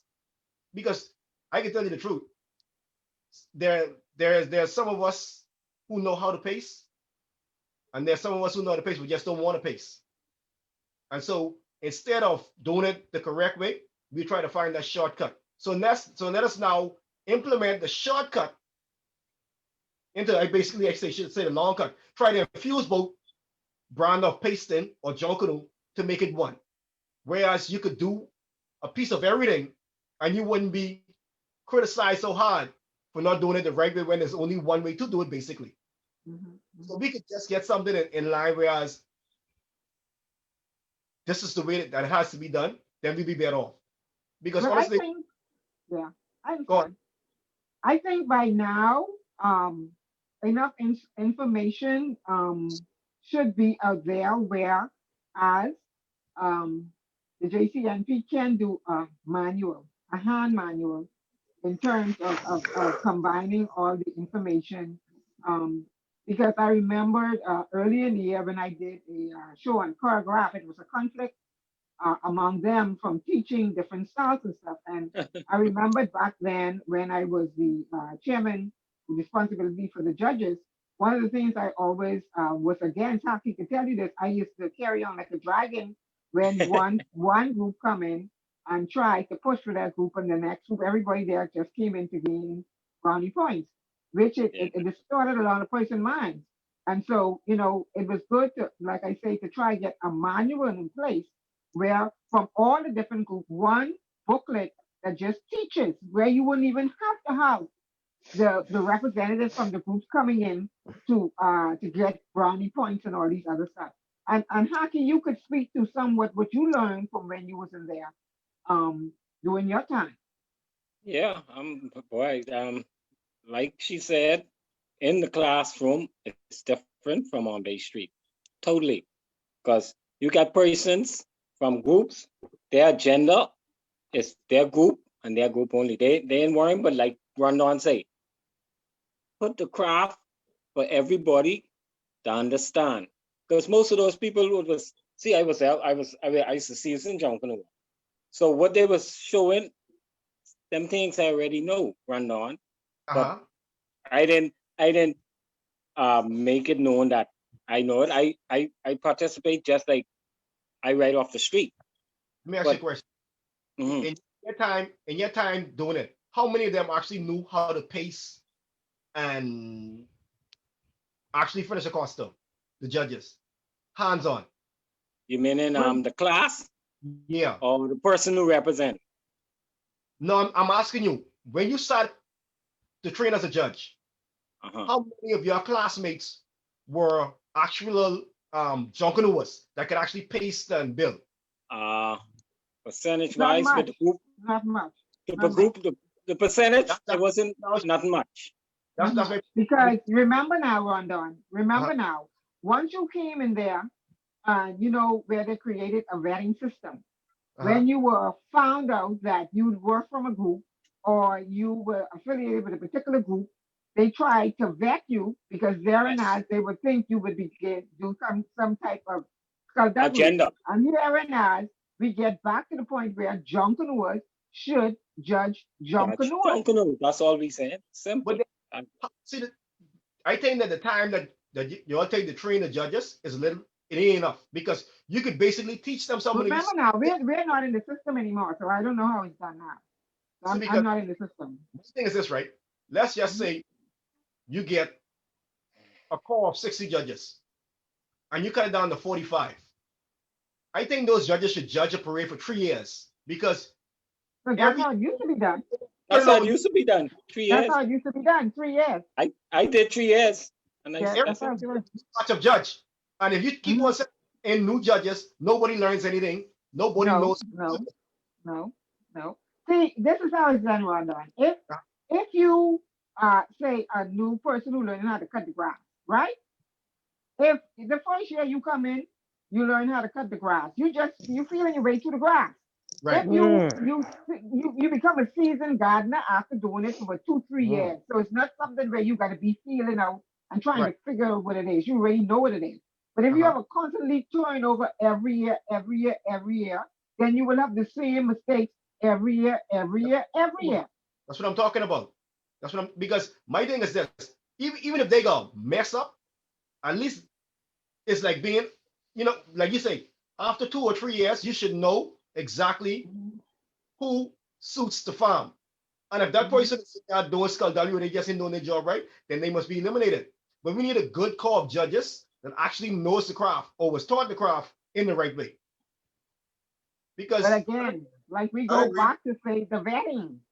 The vetting. Papa said he won't judge, right? If Papa go in there, he be the first one kick out. He be the first one kick out. Papa but then he know the craft, he know what he doing. Yes. Then he be the first one kick out. They can kick him out. You go in there, you will be the first one kick out. Anyone of y'all in this panel go to be a judge, y'all have never judged in a category. Never. Well, I think you know what it is? Never A. Then you do they'll put you in B. I judge B. The You judge never put me in. the right way in order for them to judge, no matter what. No matter what. You You know will do what, beat or fun. you know what I would like to see happen, and I think it would be a very interesting to see. Just like how we have number picking, because most groups can pick their themes for March. Everybody do the same thing. Eh? No, it's not the same thing. When we have, let's just say, Summerfest, just like how they have in the early afternoons, the pineapple eating contest and all these other stuff. Let's just say Rondon bringing fish. That's what this group wants to bring. Hockey bringing birds, and I bring in flowers and trees. We take all these themes and we put them inside a clear box, just like I expect the numbers, and we pick a theme. And you bring a different theme from what you're supposed to bring. Let's make it interesting and intriguing. Let me see how good you can bring that theme. That's Jungle to me. That's Jungle. That's what they need to do. See, you have people who have ideas, but like you say, Charmaine, because Papa knows certain things and people feel within their heart, oh, he's a valley, so we don't want him in here. That's the problem we have with Jungle. We got to take out all the tribalism of, oh, he is this and he is that, and let's look at how the craft can grow and evolve. Because right now we're sticking in the same thing. Everybody tired of seeing the same thing for the last 10 years. Basically, Jungle was being the same thing over and over and over and over and over and over and over. Dennis, you know we should blame for that? The builders. Yeah, you can blame the builders. We building Hold on, Rondon, the builders don't pick the team, eh? The people who go inside the little room, or for persons who put their foot forward with presentations, a lot of presentations. Like, okay, let me use myself as an example. I think this was our when we bought I think it was Wetlands. Me and Damien Sweeting and God rest his mother's soul. She passed away, I think, last week. Yes. Our prayers are with you and your family, my brother. A few times me and Damien discussed some of these same themes that they say one family like to bring nursery rhyme and toy teams. We spoke about toys. One family bought it. They came second in the parade. We spoke about Disney World and the circus. One family came. They won the parade. We said that the Valley Boys needs to return back to Spellbound. They bought nursery rhymes. They win the parade. It's like we just want to continue doing the same thing over and over and over. I think if Jungle was to be here this year, despite the COVID, somebody else can bring Africa and somebody else can bring China. But Dennis, you know what's my biggest pet peeve about that? Is when someone brings something that's been to Bay Street before and they don't do it better, they do it worse. Oh yeah, that is scary. That's my biggest pet peeve. If you could copy someone's costume or design, please do it right. Do it. Make it innovate. Do it. Create it better. At least try to do it better. Give me that wow factor. Yeah, let me ask you a question. Hey, right down to the same colors, you know. Same colors. Kevin, let me ask you a question. Go ahead. What's his question now? What about a builder who continues to build the exact same costume over and over again? What do you think about that? Well, most builders, most builders, let me answer that. Most builders, when I say most builders, me myself being a builder, you have some builders who are distinct in basically, like you say, putting forward structuring, engineering a costume one way. Because for the most part, most individuals can go on Bay Street and they could say, oh, Tones build a costume. Or that's Carla's costume. Because they have a distinct way of building a costume. Right. But that don't change. But Dennis, and you have some people who use the same frame continuously for years. Like, okay, Miss Nash Ferguson, she had a frame that she used primarily for years.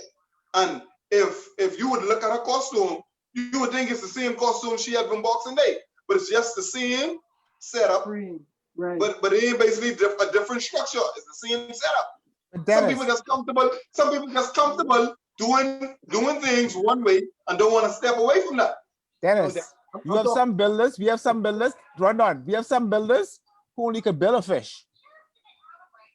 I can be honest with you, and that's what they comfortable building. So every time they have a fish team, they could do it excellently.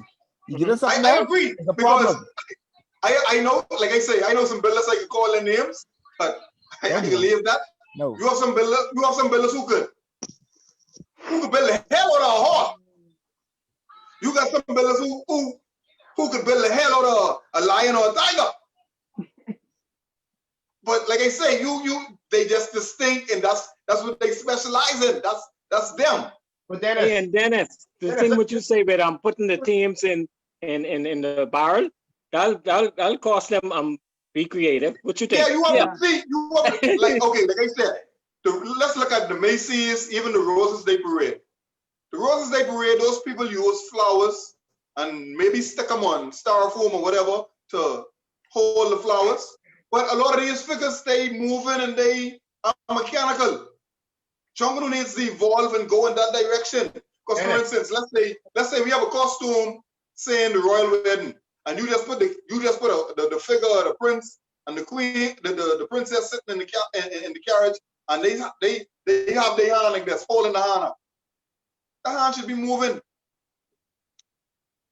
Dennis, I understand what you're saying, but in order to do that, that means now the group have to take a substantial amount of monies just to get that one frame engineered that way. That's why we have Pinterest, we have YouTube. You could go and you could learn to do these things. Okay, Dennis, you're right. But the type of engineering you're talking about, you don't learn it off YouTube. You could do some of those things, but you don't learn it off YouTube. Yeah, some. And I guarantee you, Bahamians are some of the most innovative people on the planet. We can find a way to get that and do that. Listen to me. We may not get it all at once, but we can find a way to get that done. Let me tell you something. By doing lead costumes over the years with different builders and so forth, the one thing that you try not to do to your builder or with your builder is try to tell them how to engineer or how to get a particular costume to do a certain thing. Yeah. Because to them, it's like, you can't tell me because I know what I'm doing. You go to like 1 year we had a costume and we had to get certain things done. Now, we decided this is how we're going to do it. But at the end of doing that costume, there were 3 different brilliant ideas, and I had to get this one thing just to move. You know what happened? It never moved. Because each one of us had a different point of view on how to get it done. Because all of us thinking that we're the certified engineer in Junkanoo who can get this thing mechanicalized. It's difficult. You understand? I think to do a lead costume, I wouldn't say it, but it costs a whole lot of money. It isn't cheap. Yeah. When they come in every 2 or 3 days, especially in crunch time, they have certain things done to your costume to readjust, to realign. It costs us the group. Now, in order for us to get that frame the way that we want it, it has to be done basically one shot. You can't fit a piece and call that builder, that engineer box, and look here, we need to now adjust. It has to be done whereas it's a one-shot deal, and this is why I'm saying you just can't go on YouTube and find that out. It has to be a certified engineer. I understand, Rondon, and see that's why. Okay, this and Lenny Cumberbatch spoke to this on Saturday. Uh-huh. Like I say, most themes for groups are picked by March. Uh-huh. Why do we have to start in August, September?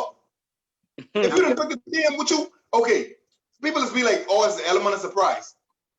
Put that out the window. Because like I say, in this day and time, everybody in the bar recording and shooting the picture, and I send you this picture, don't send it to Rondon. Aki, don't send it to Rondon. Aki standing at the Rondon just because I didn't tell him don't send that to Rondon. Yeah. I can take a page out of my late great leader's book, Mr. Winston Augustus Gus Cooper, God rest his soul. Boss, bring it to the road and beat me. Dennis. If I doing elephants and you doing a rhinoceros, your rhinoceros going up against my elephant, well, you just gotta come beat me. I ain't hiding nothing. Like I say, if I didn't pick my team for March, I starting April, May. Even if I just build the costume, paint it, put the lines in it, September you can start pacing. Yes, listen to me. It ain't about picking the team, you know. It's about your builders getting in the shack on time. You being around me, yes. I don't cover my costume. I know. I don't hide my costume. If you want to see my costume, walk in the door. I don't hide my costume. I don't cover it up. Hockey, as I do my costume, I set it up. I leave it for the world to see. I don't hide because I need my vision now. And I must cover up my vision, right? Just to reopen it the following morning. No, I don't do that. But there are certain builders. They start late because of whatever reasons, and then they want keep the shack closed because they don't want the next shack across the road to see it. They don't want the outsider to see it. I don't care. But we don't. But all us in the same group, right? So why you hiding? If all us in the same group, why you hiding it? Because most groups, as we all know, have internal competitions that are bigger than the external competitions on Bay Street. Yeah. It's all about who licking who in the shack. Who got the better costume in the shack. Okay, watch this now. Right or wrong, run. You're right. And my biggest competition has always been the guys in the other shack. You understand? But then at the same time, even though I'm competing with the guys in the other shack, I'm competing with the guys in the shack also because I walk in the shack. Boy, you color good. Boy, but when I finish with you today, I can take off your head. Yeah. But we always hide in our costumes. You come in the shack, the only time I will cover my shack if I think it's going to rain and that shack going to leak. Other than that, I keep that open because I want to walk with the shack in the morning. I say in the morning now, not that night. 2, 3 o'clock that morning and say, wait, that's Bay Street color right there. Right. Listen, I will visualize. Right. All right. Well, listen. When the bill comes to the shack and tell me to get this costume for December 25th, problems. I long for the day in Junction when I can get an early start on a late costume. Set me up in August. And well, they don't have no excuse to say we can't do it because Roots is start from March, April. So if Roots start from February. March, April, the only thing, well, okay, well, all right, February, but the only problem is they just get a good start, but they just can't finish. Dennis, you know, it's all night. I was trying not to call group's name, right? Because I don't want them to. I ain't calling him. They're my friends. Anyhow, gentlemen, we got like 2 minutes left. This has been a great conversation. The Hut Crew, it has been an excellent conversation. We've covered so many different areas. This was even enough time. We didn't talk 2 hours, you know.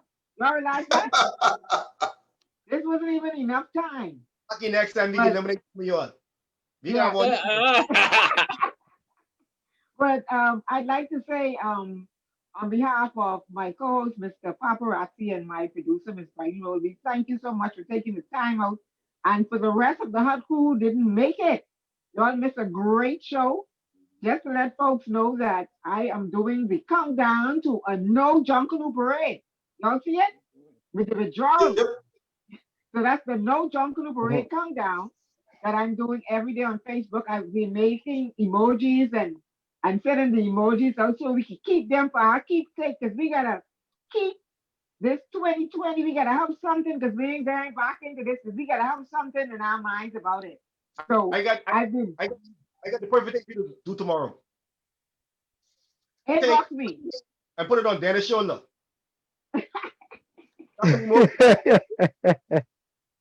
Listen, so we have some emojis going about.